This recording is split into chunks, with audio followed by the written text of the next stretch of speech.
So, Don't Worry, Darling is kind of an interesting case because it's kind of bridges I guess you could call it soft sci-fi or hard sci-fi. I don't know if I would call it hard sci-fi, but basically it's a sci-fi, it's a premise idea. What if, dot, dot, dot. And the spoiler is they're basically plugged into a Second Life type simulation. And more or less, it's basically the wives have been plugged in here.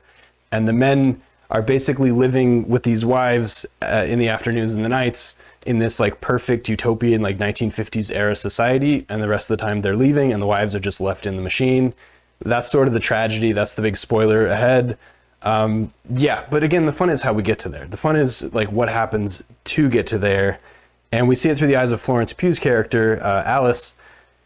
Alice being Alice in Wonderland. It's kind of on the nose a little bit, but hey, whatever. I would have probably called her Allie just to distance myself a little bit, but they chose Alice. She's stuck in a wonderland and she doesn't really understand it. So from her point of view, she's the perfect wife, but she's starting to see the cracks in what's going on, and everybody she brings this to either denies it or just doesn't acknowledge it, which is kind of, it's gaslighting. This movie is literally the narrative form of what gaslighting is, and I think that's what's so frustrating about the movie itself is if you've ever been gaslit, if you've ever been with a toxic personality that does this kind of stuff, there is no satisfying conclusion. You don't have a satisfying, oh my God, now I understand. Movies offer that. Unfortunately, this movie, in my opinion, really doesn't.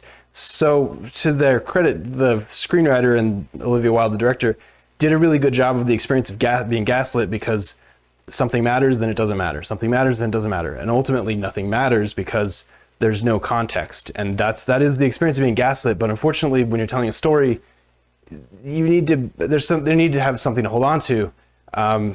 That's why stories are different than real life typically, because there is some sort of narrative direction things go. Whereas when you're getting gaslit, you're just getting gaslit. And most of the time you don't have that aha moment where everything makes sense, unfortunately. So good and bad, I think that's a really interesting experience that they were able to deliver the experience of being gaslit, but at the end of the day, to what end? To an unfinished movie.